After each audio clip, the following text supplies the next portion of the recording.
बहुत बहुत शुक्रिया हाफिज साहब, आपने हमें टाइम दिया। आज आपके धरने का 7वां दिन है, तो आपसे आपसे ये हम पूछना चाहते हैं कि जिन मकासद के लिए आपने ये धरना दिया था और बड़ी तादाद में लोग आपके साथ शरीक हैं, क्या वो मकासद जो हैं उनका हसूल आपको मुमकिन नज़र आ रहा है? क्योंकि हुकूमत के साथ आपके मुज़ाकरात के 2 राउंड हुए हैं, क्या ये मुज़ाकरात कामयाब हो गए हैं? क्या कोई आपको उम्मीद बाकी है या मुज़ाकरात नाकाम हो चुके हैं?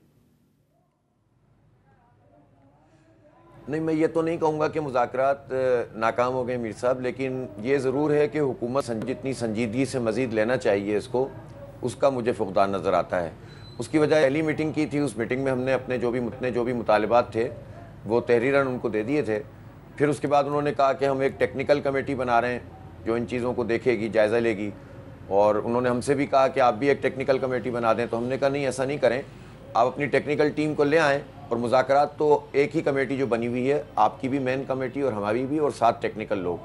तो वो कल एक राउंड हो गया और अल्हम्दुलिल्लाह हमारे लोगों की तैयारी भी बहुत अच्छी थी और हमने अपनी तजावीज़ को बहुत भरपूर तरीके से पेश भी किया, और हुकूमत की जो कमेटी थी उसमें टेक्निकल लोग भी मौजूद थे। तो उन सब ने इस बात को माना है कि ये मसाइल भी जेन्युइन हैं और ये चीज़ें ठीक भी होनी चाहिए। मैकेनिज़्म के बारे में वो परेशान थे, तो उन्होंने फिर वक्त मांगा। हमने कहा ठीक है, हम भी कोई यहाँ लड़ने नहीं आए, आप अगर इसको ठीक करते हैं तो ठीक है, वरना हमारा धरना तो चल रहा है। उन्होंने रिक्वेस्ट की धरना ख़त्म करें, हमने कहा नहीं, धरना तो ख़त्म हो गया तो फिर तो काफ़ी कुछ ख़त्म हो जाएगा, धरना जारी रहेगा, आप इस पर वर्किंग कर लें, हमें कोई जल्दी नहीं है, अल्हम्दुलिल्लाह हम मौजूद हैं यहाँ पे। अच्छा हाफिज साहब, आपका चार्टर ऑफ डिमांड जो है, जो आपके 10 मुतालबात हैं वो हमारे सामने है। उसमें जो सबसे जो ऊपर है जो मुतालबा, वो ये है कि जो IPPs के साथ जो हुकूमत के मुआहदे हैं उन पर नज़रसानी की जाए, और बहुत से लोग जो हैं ये मुतालबा कर रहे हैं। लेकिन हुकूमत ये कहती थी कि अगर हमने इस पर नज़रसानी की तो ये इंटरनेशनल एग्रीमेंट्स हैं और ये आलमी जो कवानीन हैं उसकी खिलाफवर्जी हो जाएगी और हमारे पे गैर मुल्की अदालतों में मुकदमात दायर हो जाएंगे, हम किधर जाएंगे, पाकिस्तान में इन्वेस्टर नहीं आएगा। तो आपको लगता है कि आपका मुतालबा जो है ये काबिल अमल है? अच्छा देखें, इसमें कैटेगरीज है ना, एक वो है जो बैनुल-अक़वामी कंपनियों के साथ है, ज़ाहिर है मेनली चाइना है इसमें, और हम तो ये समझते हैं कि चाइना के साथ भी बात हो सकती है, रीनिगोशिएट हो सकता है अगर प्रॉपर तरीके से वर्किंग की जाए। लेकिन चाइना से बात किस वक्त करेंगे, जब हुकूमत ऑन जो गवर्नमेंट ऑन IPPs हैं, जब आप उसी के कैपेसिटी पेमेंट सारी की सारी शिफ्ट कर रहे हैं अवाम के ऊपर, तो कैसे आप चाइना से बात कर सकते हैं। इसी तरह से कुछ ऐसे हैं जिनकी मुद्दत पूरी हो गई, कुछ ऐसे हैं कि जिनके मुआहदों में प्रॉब्लम है। अब कल हमने उनको 4-5 चीज़ों की लिस्ट दी है कि आप हमें प्रोवाइड तो करें, जिसमें वो जो परचेज एग्रीमेंट है वो दिखाइए, जो मज़ीद रीसेटलमेंट होती है उसकी वो दिखाइए, आर्बिट्रेशन का जो एग्रीमेंट है वो दिखाइए। तो 5-6 चीज़ें हमने उनसे कहा है कि आप हमें दिखाएं ना, आप तो कौम को बता ही नहीं रहे हैं कुछ भी, और राइट टू इन्फॉर्मेशन के लॉ के तहत आप दें। बहरहाल हम ये समझते हैं कि मुआहदों के अंदर बहुत गड़बड़ है। बाज़ कैपेसिटी पेमेंट्स इस तरह की हैं कि अगर प्लांट मिसाल के तौर पर 50 मेगावाट है तो उसमें शो ही 80 मेगावाट हुआ हुआ है बिलफर्ज, और ये जो फ़र्क है ये सब वसूल किया जा रहा है, जबकि है वो उसकी इंस्टॉल कैपेसिटी कम है। इसी तरह से अगर गन्ने की फूक पे चल रहा है वो बेगास पे, तो वो जनाब ऑयल के ऊपर दिखाया गया है। तो ये तो ऐसी चीज़ है कि जब ये सामने आएगी तो जिसने किया है एग्रीमेंट गवर्नमेंट की तरफ से वो भी फंसेगा और जिससे हुआ है वो भी फंसेगा, कोई क्लेम कर ही नहीं सकता।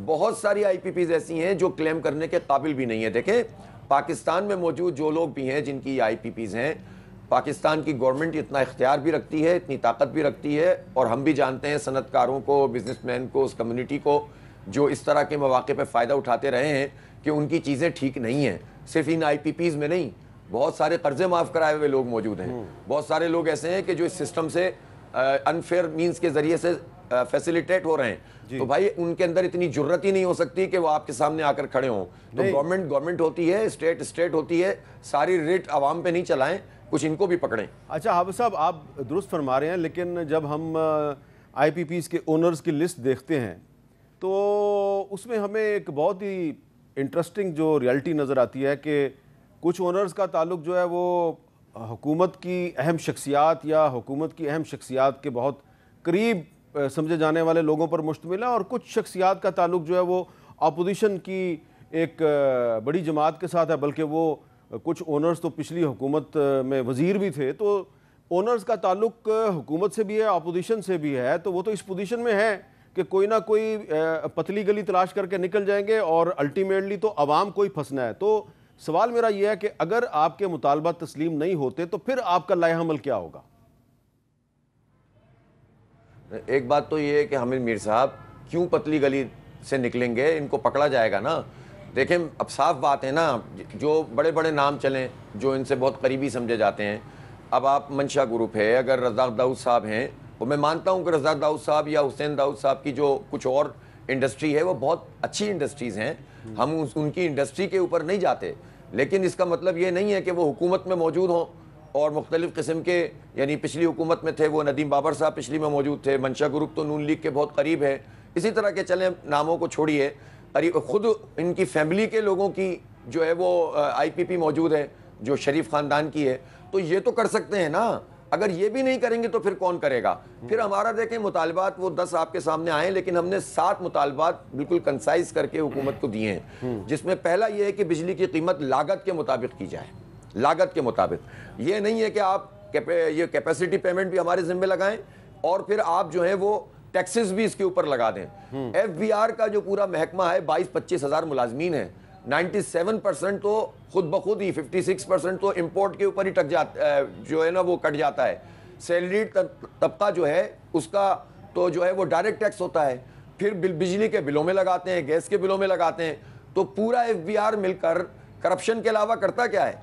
तो बजाय इसके कि FBR को ठीक किया जाए, ये बोझ हम पर डाल दें और अपनी अय्याशियां कम न करें, अपनी मराद कम नहीं करें। हमारी एक मुतालबा है 1300 सीसी गाड़ी पे आ जाएं, ये तो आज कर सकते हैं ना प्राइम मिनिस्टर साहब। ठीक है। जब जोनेजो साहब ने 1000 सीसी किया था तो उस पर अमल भी करवाया था, तो आज ये कहते हैं वजीर आला, वजीर आजम, गवर्नर, आर्मी के अफसरान, इसी तरह से ब्यूरोक्रेट, जजेस, ये 1300 सीसी से ज्यादा सरकार की गाड़ी में नहीं बैठेंगे, बड़ी गाड़ियां इस्तेमाल नहीं करेंगे। 3 रुपए का जो और 5 रुपए 5 किलोमीटर फी लीटर का जो इनका हिसाब है, उसके बजाय ये बड़ी गाड़ियों छोटी गाड़ियों में आए, बहुत सारा पेट्रोल बच जाएगा। फ्री पेट्रोल खत्म कर दें और जागीरदारों पे टैक्स लगाएं। जागीरदारों पे टैक्स लगाती नहीं है, 20 एकड़ से ज्यादा वाले पे 2.5 करोड़ एकड़ है, तो आप सोचें बहुत कुछ हो सकता है, करने की तो बात है। अच्छा, अब अगर ये नहीं मानेंगे तो धरना भी जारी रहेगा और धरनों में इजाफा भी होगा। अच्छा, अब आखिर में ये बताएं कि आज तहरीक इंसाफ के एक सीनियर रहनुमा हैं, साबिक स्पीकर कौमी असम्बली असद कैसर साहब, उन्होंने एक बड़ी अहम बात, मैं चाहता हूँ आप जरा सुन लें और फिर मैं आपसे सवाल करता हूँ। आइंदा 15 दिन के अंदर हम कोशिश कर रहे हैं एक बड़ा ग्रैंड अलायंस बनाए और उसमें हम तमाम उन पॉलिटिकल पार्टीज को साथ पिलाएं जो पॉलिटिकल पार्टीज इस वक्त इस रजीम के खिलाफ आवाज उठा रही है, और जो इस वक्त रोड पे लोग हैं, जो इस वक्त तहरीक चला रहे हैं, इन सबको हम इकट्ठा कर रहे हैं। जो इन्होंने महंगाई कर दी है, जो बिजली की कीमतों में इजाफा किया है, किसी तौर पर मंजूर नहीं है। जो जमात इस्लामी ने इस हवाले से अपना धरना दिया हुआ है, हम उस धरने को सपोर्ट करते हैं और उनके मुतालिबात को भी सपोर्ट करते हैं। अच्छा, हाफिज साहब, असद कैसर साहब ने आपके धरने को सपोर्ट किया, साथ ही कह रहे हैं कि अगले 15 दिन में हम एक बहुत बड़ा ग्रैंड अलायंस बनाने जा रहे हैं, तो क्या इस ग्रैंड अलायंस में आपकी शमूलियत का कोई इम्कान है?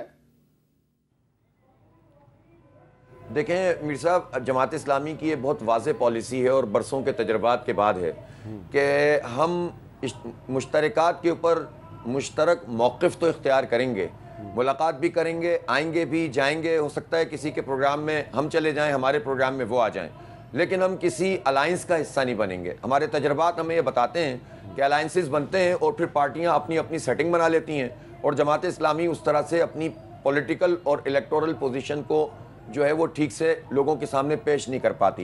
इन तजर्बात के बाद हम इस नतीजे में पहुँचे हैं कि जितनी भी पॉलिटिक्स हम करेंगे अपने प्लेटफॉर्म से करेंगे, जब इंतखाब होगा तो इंतखाब भी अपने प्लेटफॉर्म से लड़ेंगे, लोकल एडजस्टमेंट कर सकते हैं, लड़ाई किसी से नहीं है, लेकिन हम अपने शनाख्त को नहीं छोड़ेंगे और आवाम के साथ इत्तेहाद करेंगे, नौजवानों से इत्तेहाद करेंगे, मजदूर किसानों से इत्तेहाद करेंगे, और जो इस वक्त हम कर रहे हैं अल्हम्दुलिल्लाह पार्टिसिपेशन बहुत बड़ी है। बिल्कुल। और ये कराची में धरना शुरू हो जाएगा, फिर लाहौर में होगा, फिर पेशावर में होगा, फिर सड़कों पे बैठेंगे, फिर हड़ताल करेंगे, सब कुछ करेंगे इंशाअल्लाह। आवाम के रिलीफ के लिए जो हो सकेगा हमसे करेंगे।